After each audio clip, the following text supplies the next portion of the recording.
kaze mu gihe c'impemburo. Bakunzi twama dusanga ijambo ry'Imana mu kiganiro igihe c'impemburo, ndabaramukije amahoro ya Kristo. Ijambo dusanga riri mu gitabo c'Itanguriro igice ca 42 cose. Itanguriro igice ca 42 cose. Umutwe w'amajambo wanditse ngo bene se wa Yosefu baja gusuma muri Egiputa. Maze Yakobo yumva ko muri Egiputa hari amasumo, abaza abana biwe ati niki gituma murabana?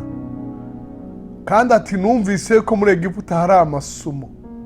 Enda nimumanuke mujeyo mudusumire kugira ngo tubeho twoye gupfa. Bene se ba Yosefu uko ari 10 baramanuka baja gusuma imihura y'impeke muri Egiputa.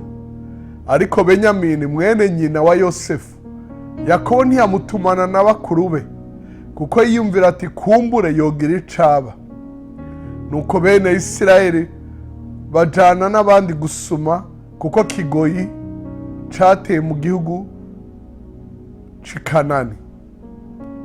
Kandi Yosefu yari yagizwe segabo w'igihugu ca Egiputa, niwe yasumiraho muri ico gihugu bose. Nuko bene se ba Yosefu baraza bakubita inkoro hasi baramwunamira, maze Yosefu abonye bene se arabamenya, yihindura nka murundi kuri bo, abatera imiragwe ati muva hehe? Baramwishura ati tuva mu gihugu c'ikanani tuje gusuma. Yosefu amenya bene se, ariko bo ntibamumenya. Maze Yosefu yibuka za nzozi yarose kuri bo, arabara ati murabatasi, muje kuraba aho igihugu coroshe.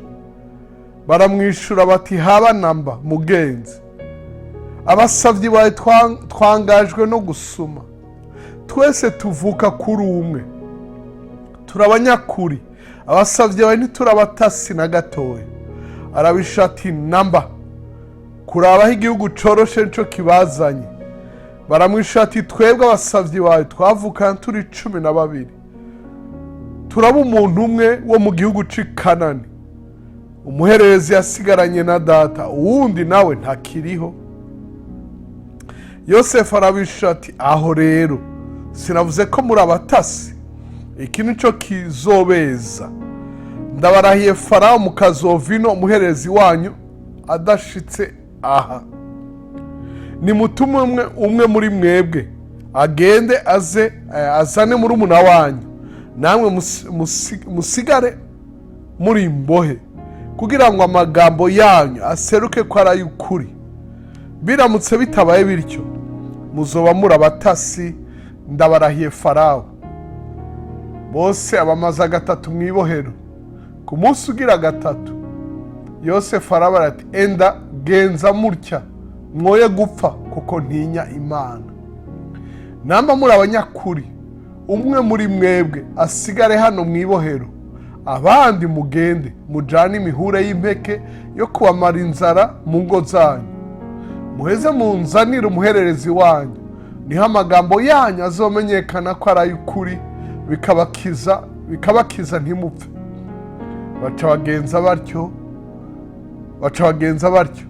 Maze baravugana bati turi kw'inkurikizi za murumuna wacu sikindi, kuko twabonye intuntu yari afise mu mutima, hamwe yatwinginga tukanka kumwumviriza, nivyo bituzaniye ibi vyago. Maze Rubeni arababwira ati sinababariye ntimugire ico mugira uwo mwana, mukanka kunyumvira, nico gitumye amaraso yiwe aturondererwako. Ariko ntibamenya ko Yosefu abumva, kuko yasobanurirwa n'uwundi. Arora irya ararira, araheza agaruka kuri bo, arabasigurira, abakuramo Simeyoni, amubohera mu maso yabo. Maze Yosefu agera ko babuzuriza impeke amagunira yabo, kandi ngo basubize amahera y'umuntu wese mwigunira ryiwe, kandi ngo babahe n'impamba. Babagirira batyo. Baremeka indogoba zabo izo mpeke, bavayo baragenda. Maze aho baraye, umwe muri bo ahambura igunira ryiwe ngo agaburire indogoba yiwe, abona amahera yiwe ari mu munwa w'igunira. abarira bagenzi biwe ati amahera yanje aragarutse, hari mu igunira ryanje. Baranduka imitima, barabana bahinda agashitsi bati ibi ni biki Imana itugiriye.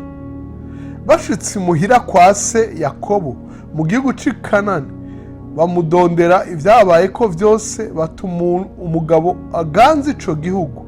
Yatubariye adutera imiragwe, atugirira nk'aho turabatasi batata igihugu. Turamubara ati turabanyakuri, ntitugira gutata na gatoya. Tuti twavukana turi 12, dusange data umwe, tutumwe ntakiriho. Umuherezi nawe yasigaranye na data mu gihugu c'i Kanani. Uwo mugabo aganza ico gihugu aratubara ati ikintu cyo kizomenyesha ko muri abanyakuri, ati munsigarane umwe mu bo muvukana, mujane ivyo kwamara inzara mu ngo zanyu mugende. Ati muheze munzanire umuhererezi wanyu. Ati niho nzomenya ko mutarabatasi, ariko ko muri abanyakuri, meze mbasubize mugenzi wanyu, mubone kugenda uburarame muri iki gihugu.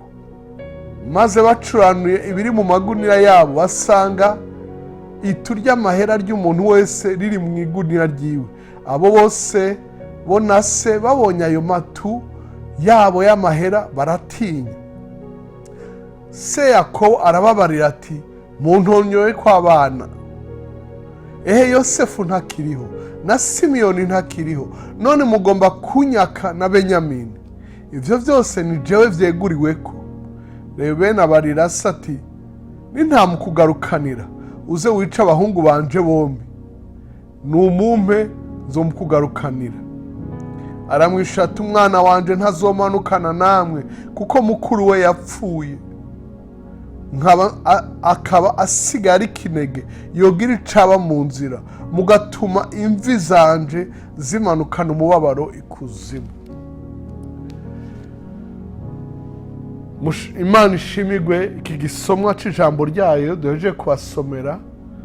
Imana yadushoboza tuzobandanya gusoma iyi nkuru, kandi turizera ko muhezagirwa n'ibisomwa vy'ijambo ry'Imana, kuko handitswe ngo hahiriwe abasoma, hahiriwe n'abumva amajambo yo muri iki gitabo.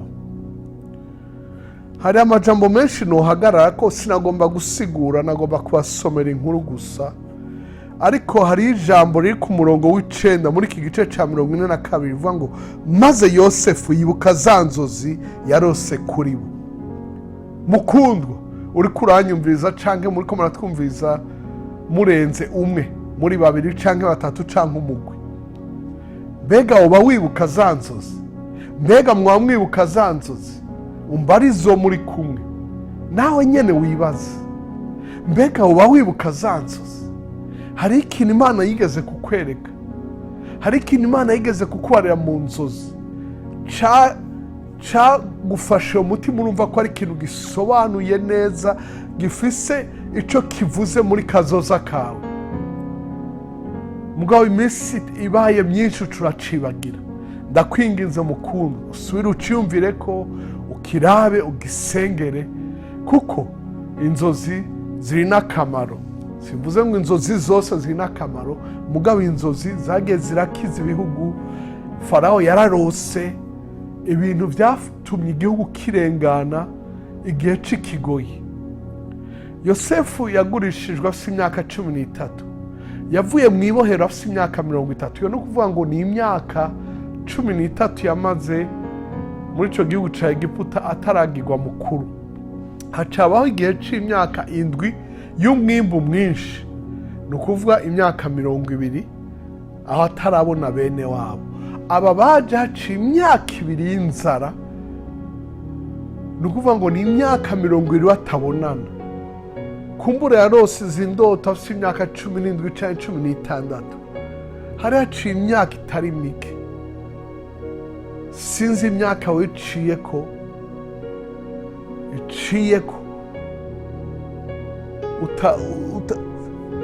urindiriye ico cose ugaruke wiyumvire usenge Imana igushoboze.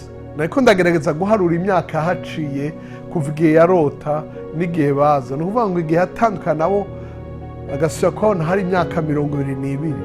Ni ukuvuga ngo yababonye afite imyaka 39. Ni ukuvuga ngo hari haciye imyaka 22 arose ivyo bintu hafi 23. Mukundwa, uvyiyumvireko, ubisengere, naho vyoteba bizoshika. Ni kumwe mu bavugishwa n'Imana yavuze mu ijambo ry'Imana ngo wandike ivyo weretswe, kuko naho vyoteba bizoshitswa. Imana iguhezagire, Imana ikugire neza. Urakoze kudutega yombi no gusangiza abandi ijambo ry'Imana no kubandanya gusoma ijambo ry'Imana. Uragahezagirwa wowe n'abawe. Urakoze.